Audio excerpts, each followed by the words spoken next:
Hello and welcome to this episode of Voices of Fostering. Today, I'm joined by a brand new carer. He's only newly approved. He's right at the beginning of his journey. Welcome to the podcast, Dan.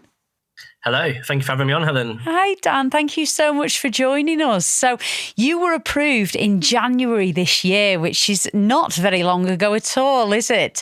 And you've got your first child or young person with you now. So just take us right back, really, to the beginning of all of this, to deciding that you wanted to be a foster carer. You're a single male carer. So by yourself, you decided to do this. Tell us about the decision-making behind that. So it went back quite a way, actually. So I have not been fortunate enough to have any children. I had a long-term partner. We didn't have children. She's since been in another relationship, hasn't had children. You can put two and two together there. And I was in two serious relationships post that, and they both had children. And I was a little bit skeptical about dating somebody with a child initially. I actually came from, my mum and dad had split up. I'd seen, other relationships, within the house, etc. But I don't know if it was a blocker in my mind. I just wanted to didn't want to date somebody with children. And actually the first one, when I broke up, the little boy, we broke up 4 years ago and I still miss him today, and I realised I had a real want to be a parent. And my second relationship, she had a little girl who was a little bit older. And I guess we were quite serious. We were looking at maybe having children. It never really transpired. I got a little bit poorly. We broke up. There's different things that happen in relationships. And I kind of, started realising I missed the little girl as well. And I thought, well, what am I going to do about this? And I was in a very, well-paid, secure job. I worked for a supermarket at their head office for 18 years. And in July last year, there was a big round of redundancies. And I kind of thought, right, okay, is this my opportunity now? And I had a job kind of lined up. I had things that weren't lined up and I needed to take a bit of time. And there was a lady, I actually helped run a charity in the city of Coventry as well, with a multitude of excellent people. But there's one lady that also volunteers there, and she works for the NFA, funnily enough. And she said to me, have you ever thought about fostering? And I was like, no, I haven't actually. And I thought, right, I'll look into this. I'm the kind of person that looks into everything. I read everything, watch everything. I want to understand everything about everything, basically. So I looked into it and I thought, right, this could be me. This could be a good opportunity where, I'm financially secure for a very short period of time. And, I've always wanted to be a dad, and what's going to stop me? And that was kind of the real, I guess, pinpoint moment where I was like, yeah, I'm going to do this. Specifically, I actually went to Weston-super-Mare on my own for about 3 or 4 days, just on my own for a bit of headspace. And I thought, well, is this the right thing for me? What do I want? And I felt a little bit lonely, and I thought, am I missing a relationship? Am I missing, what's missing in my life? And I was walking down that beach, and there was all these mums and dads, and they were playing with kids. And I thought, right, that's it. I'm missing that. That's really, what's missing from my life. And, at the age, I was 37 at the time, I'm 38 now, but it's a case of, I think it shocked a few people. And I told them, I was kind of leaving a well-paid, semi-secure job that, there was different things happening in the background. But as of September last year, yeah, I was like, I'm in. And I let the NFA know. And I had a lovely lady called Lucy come over, and she did her pre-assessment, whatever they're called. And she kind of judged, and she said, yeah, you'd be a good fit. And I thought, well, here we go. That was the start of the journey, I guess, Helen. Yeah. So, Dan, as you say, you were a 37-year-old single male. Some people might think that you can't be a foster carer if that is your situation, but that is absolutely not the reality at all, is it?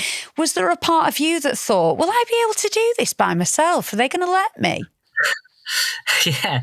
Well, I looked into, because obviously you think they need to go to a stable home. I'm a bit of a mummy's boy. I love my mum. And you think, are they going to miss that influence? And funnily enough, if we get onto it, that has played a little bit of part in my first placement. But I'm the kind of person, if somebody tells me I can't do something, I want to do it anyway.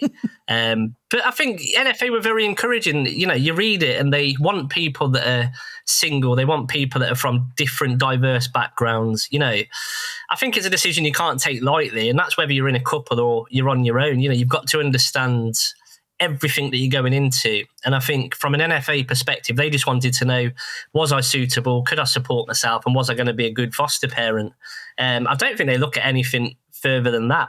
Obviously, the assessment process is very, very thorough and very detailed. So I think they find if you're not suitable. But I would say, yeah, I think it shocked people when I told, you know, friends and family I was doing it on my own. And, you know, it's a case of people don't normally expect single males to do it. I suppose, I guess, well, that's on this podcast, isn't it? You know, to try and get people to understand and appreciate the fact that, you know, you can do it on your own, whether you're a male, you're a female, you're young, you're old, you know, you're from any kind of background.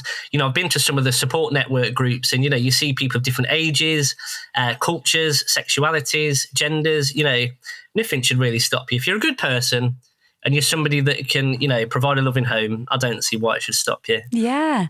And we've said a few times now, Dan, that you're on your own, but I imagine you have a big support network around you, don't you? Tell us about that. Oh, massively. And, you know, I think one thing that they really encourage in the assessment process is, you know, have a good support network, you know, and having now had a placement, I've got a teenage boy and he's been here about 7 weeks or so now. And you need to speak to people. You need advice as well, more than anything, you know, whether that's from, you know, I've gone to my mum, I've gone to 2 of my best friends, both of which are parents, you know, they've also got autistic children. Which helps in my situation also. But even just friends, you know, you need a little bit of downtime. You need to escape. It might just be you need that chat in the evening. But yeah, I think, you know, my mum's kind of been such a good support as well, you know, and to get advice and speak to people, you know, it makes a massive difference. So I would say if you're going into this, you know, regardless of single, you know, male, female, couple, you know, whatever that looks like, you need a very, very good support network around you. And if you've been a parent, you probably know that. But as somebody that hasn't been a parent, I think I appreciate all the words of advice I was given in the assessment process even more now. So definitely. So you say you've got a 14-year-old boy with you now. He has autism. He's been with you for 7 weeks. So how's that going then? Tell us all about him. It's good. It's a bit of a wild ride. I got signed off in January. I had my panel and official sign off in January. And then within about probably not even 2 weeks, you know, I had different options put in front of me. And I think that's one thing that people probably need to be aware of as well. You know, you don't just get given one child. You know, there's a situation where I nearly had to pick between 2. And one of them actually just came a little bit quicker, so it made it a little bit easier. Originally, I wanted a child that was kind of 5 to 9 age range, probably to pick up from where the little boy was when I left that relationship. But yeah, this lad came along and, you know, I don't know how much I can say. I'm sure you can cut it out if not, but he lived with his nan previously and she passed away in January. His parents aren't around and his family weren't in a position to, his extended family that is, weren't in a position to care for him straight away. So he was placed within an emergency carer. I came across him through the placements team and they said, you know, we've got this young boy, he's in this situation. And I'm somebody that lost my granddad last year. You know, I could really, you know, empathise with how he must be feeling. I struggled as a grown man, you know, so how he must be feeling as a teenage boy and his life's been thrown upside down. It's quite sad. But at the same time, you know, it's been a massive learning curve for me. It's been a massive change for him. We get on really well. He's somebody that really enjoys his sports. He's very active. You know, he probably has lived, I don't know, I wouldn't say a sheltered life, but, you know, he did a lot of more stuff indoors because he was living with his nan and there wasn't that opportunity to do everything. But he did a lot of day trips. He did a lot of lovely things. His nan sounds like an absolutely lovely person that, you know, really cared for him. But, you know, to be able to give him a stable, safe place to come, you know, that gives a lot back to me as well. So, and there's been challenges along the way. You know, not every day has been easy. You know, it's not a cake ride. You know, there's times when he's been upset. There's times he's been frustrated. There's times he's been a little bit angry. And again, we talk about support network, Helen, but, even his extended family have been very, very good in talking to us, in terms of text messages, organising things, making sure that he can see more of his family. Some of his family have, additional needs as well. So there's some additional requirements to go and see them. So, but yeah, it's been a whirlwind, if I'm being honest with you. Yeah. And as a single carer, Dan, what's it like for you to sort of think about, potentially dating? Is that something that you've spoke to your social worker about? If somebody was to come into your life, would that still be okay? I imagine that's something that single carers think about. Yeah, they do. And I think, I'm somebody that is in my mind. I still want, children, I guess. I still want a relationship, still want a family. At the minute, I'm not actively looking. I've got enough on my plate right now. But I think they're aware that, I'm a young male. I'm somebody that is probably going to end up in a relationship again at some point. Yeah. And, there are regulations around it that you need to let them know. You can't, just ditch the child and then go into a relationship. I'm not that kind of person anyway. But yeah, there's nothing stopping you having a relationship.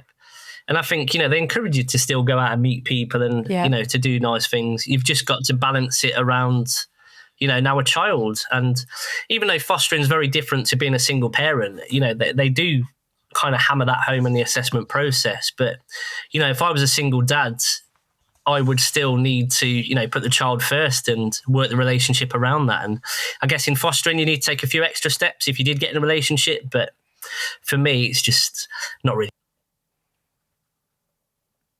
Yeah. Sometime, hopefully. Yeah, and I think it's important for anybody listening or watching who is maybe considering fostering themselves to realise that, everyone's life situation is different and the team take that into consideration. Do you know what I mean? They're very flexible, aren't they? Absolutely. And, they want to know as much about you. I mean, the Form F process that you do, the assessment process is... Thorough. I never want to read that file again, if I'm being honest with you. It's the most in-depth, detailed piece of... What am I trying to say? The most detailed thing you will ever be handed about your life. They leave no stone unturned. But what they're looking for is, somebody that's human, somebody that's been through things, somebody that understands the way of the world. Isn't the fact that there's just this template of a foster parent. There's different children and different adults that are going to offer different things in different situations. And yeah, I think they're looking for human people. And, as part of that, as you said, relationships are probably going to form a part of my life at some point, nearly 40. But, there's a lot of, women that are probably single as well, and probably some might have young children, some might adult children. You just don't know what you're going to work into. So you're right at the beginning of your journey now, Dan. It's so wonderful to hear, what a positive impact it's having on your life. What do you imagine for the next 5 or 10 years? Do you think you'll do this for a long time? Yeah. I mean, I'm the kind of person that takes things, on face value. And I think this first placement is certainly looking as though it's going to be, for a while. And I think I'm the kind of person that will judge the situation, at the end of that and then see what's next for me. I think they make very clear that even if you don't, commit to doing fostering, I would say not, I want to use the phrase full time, but you do fostering as your primary, I'm trying not to say job, but the primary thing that you're doing. I'm choosing to work, I'm choosing to foster.